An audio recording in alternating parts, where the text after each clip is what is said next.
Barang siapa yang dia tak faham tentang istiqamah dalam Islam, maka dia akan anggap misi gagal. Saya cerita dekat tuan-tuan, katalah tuan-tuan yang kata misi ni gagal, banyak bunyi kan, tuan dilahirkan bodoh. Dan kemudian tuan-tuan nak belajar untuk pandai, maka usaha untuk pandai belajar kena istiqamah. Sebab istiqamah ni adalah proses panjang untuk keluar daripada kebodohan. Jadi orang kata, buat apa belajar kalau bodoh? Macam mana nak keluar daripada kebodohan? Maka kena belajar. Dia kata setahun belajar tak pandai lagi, kena istiqamah lah. Sebab kebodohan yang bertahun-tahun kena diselesaikan dengan belajar yang bertahun-tahun.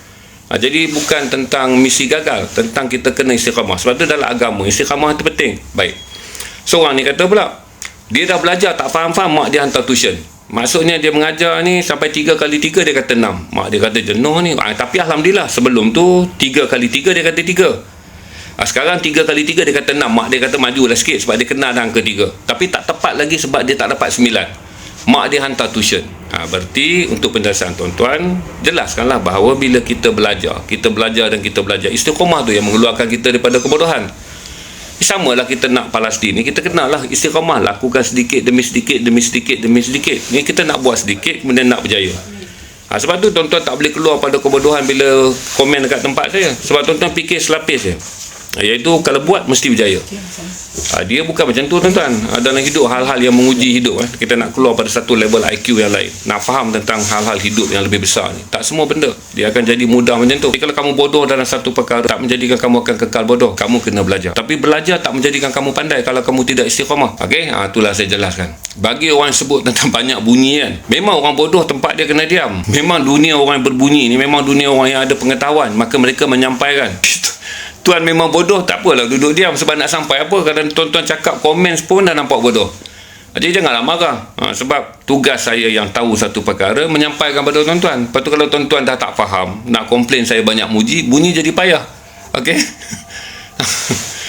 Maksudnya pergi sekolah, kalau cikgu kau diam, jenuh lah, bodoh berganda lah kau. Maka cikgu kau kena bunyi sebab tugas dia adalah untuk mengajar. Tugas saya sini sebagai general participant, jurnalis dalam sumut ni, saya kena sampaikan perkara tentang sumut. Itu cerita dia. Jadi pergi sekolah, kalau cikgu kau diam, tak tahulah, memang kau nasib kau malang lah kot. Daripada dulu sampai sekarang kau dapat semua guru yang pendiam. Okay. Tak baik cakap orang bodoh. Dalam Quran disebut jahil terus. Okey. Kalau tak baik cakap orang bodoh, dalam Quran ada perkataan jahil. Ada jahil murakab, jahil yang tak boleh dibaiki.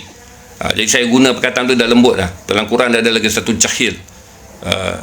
Kami tak pergi mana sebab cuaca Istanbul sangat sejuk. Dan saya orang yang kalau travel, saya sangat jaga kesihatan. Sebab kesihatan saya adalah untuk misi. Jadi saya tak akan guna kesihatan saya untuk pergi ambil gambar. Kesihatan saya untuk melancong tempat ke tempat. Memang kesihatan untuk misi, saya kena jaga betul-betul. Cukup masa saya tidur, cukup masa saya rehat. Simpan selagi bila besok kita nak bergerak, kita fit. Cuti bila-bila masa boleh cuti ya. Tak ada baik saya cerita tentang hari ni bahawa perjalanan sumut diteruskan. Sekarang terhenti di Greece kerana cuaca buruk, iaitu jadual angin kencang 20 ke 25 batu nautika boleh menenggelamkan bot-bot kalau merentang angin. Jadi bot-bot bersembunyi di balik pergunungan Kreta, di pantai pergunungan Kreta.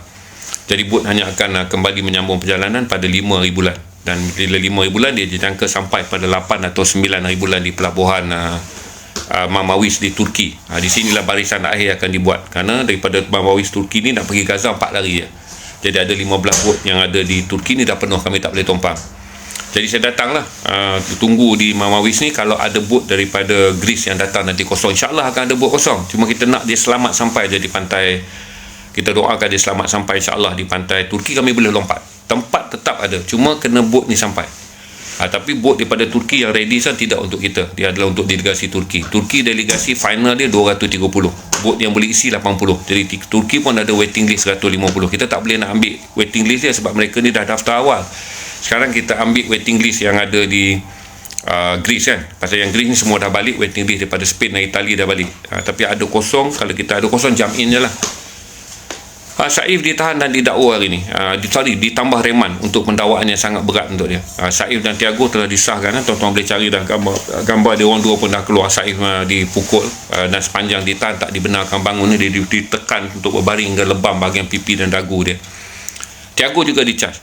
Kali ini Tiago dicas, Saif juga dicas. Saif dicas di bawah Hamas dan juga dicas di bawah teroris. Tiago dicas di bawah teroris dan memasuki perairan secara haram. Tapi saya fikir kata Charge ni akan ditentang oleh masyarakat antarabangsa. Peluang masih ada kerana tekanan daripada masyarakat antarabangsa. Jadi perjalanan ni akan diselesaikan dengan pergerakan terakhir 10 hari bulan. Jadi 10 hari bulan, 4 hari kita akan belayar, insya-Allah. Moga Allah izinkan sampai ke pantai Gaza. Bahaya mestilah ada, tuan-tuan. Tak ada apa di tempat kita pun. Saya jelaskan pada tuan-tuan. Di tempat kita pun, kalau tuan-tuan nak menyampaikan syiar tentang Palestin pun tak semua orang suka. Apatah lagi kita datang di tempat yang di mana orang-orang pro-Israel ni banyak. Di Pak Iran ni, Greece ni semua pro-Israel. Lagilah banyak. Di negara kita pun tak semua orang suka pasal Palestin, walaupun majoriti kita Islam. Apatah lagi kita datang di dunia barat, di mana negara-negara barat ni tak banyak menyukai Palestin kerana mereka menyokong Israel. Cuma kita berharap kepada masyarakat sivil, orang awam di barat ni memang mahukan sebuah Palestin merdeka. Esok saya akan live daripada pelabuhan Marwis sebab saya dah ada phone. Terima kasih semua atas sokongan tuan-tuan. Moga Allah rahmati tuan-tuan. Ingat bahawa GSF dan juga kami semua tak penting kerana kita hanyalah sejumlah orang. Tapi kita bercerita tentang 2.3 juta nyawa di Gaza. Kita bercerita tentang 3.5 juta saudara kita yang masih ada di tebing barat. Kita bercakap tentang Masjid Al-Aqsa. 15 hari bulan Mei, tuan-tuan mintalah karya masjid tuan-tuan.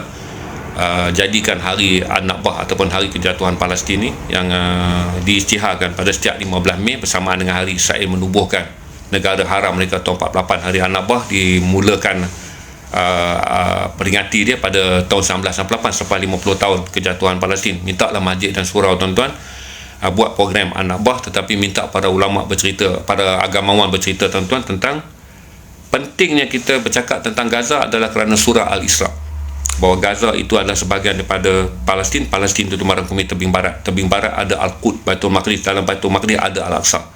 Berarti tak semua orang datang kerana Gaza. Kita datang semua kerana kita cinta kerana Al-Aqsa.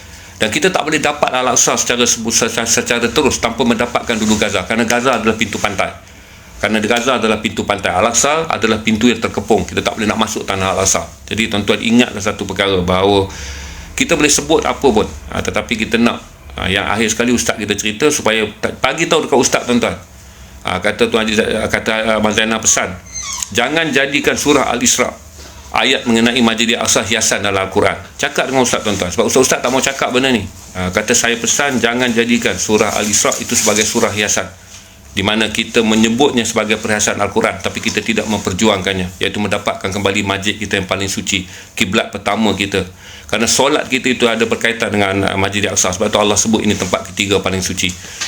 Jangan sampai nanti kita nak kena jawab bahawa surah Al-Isra hanyalah hiasan di dalam Al-Quran. Kita tak pernah mengambil berat dan arti kata memperjuangkannya. Yang lain hukum halal haram semua kita boleh buat, terpulang pada kita untuk buat. Tapi mengenai surah Al-Isra kita kena perjuangkan. Okey, jadi bagi tahulah dekat masjid-masjid tuan-tuan, kata itu pesan saya supaya pada 15 hari bulan Mei kita buat majlis yang berkaitan dengan Palestin. Mintalah masjid buat selepas subuh ataupun maghrib bercerita tentang surah Al-Isra, iaitu tentang Masjid Al-Aqsa. Barang siapa yang pernah mendengar perkataan istiqamah dalam Islam, mesti tak gagal. Kerana kamu kena istiqamah. Nak lakukan sesuatu, kamu nakkan kejayaan yang besar, maka kamu kena lakukannya secara istiqamah. Kita dah kena turun kan? Dah kena turun kan? Okey, masa dah habis dan saya dah kena turun sebab kami nak bergerak ke airport untuk pergi ke flight ke Marwis. Nanti saya live dengan tuan-tuan sebab saya ada satu phone ni yang ada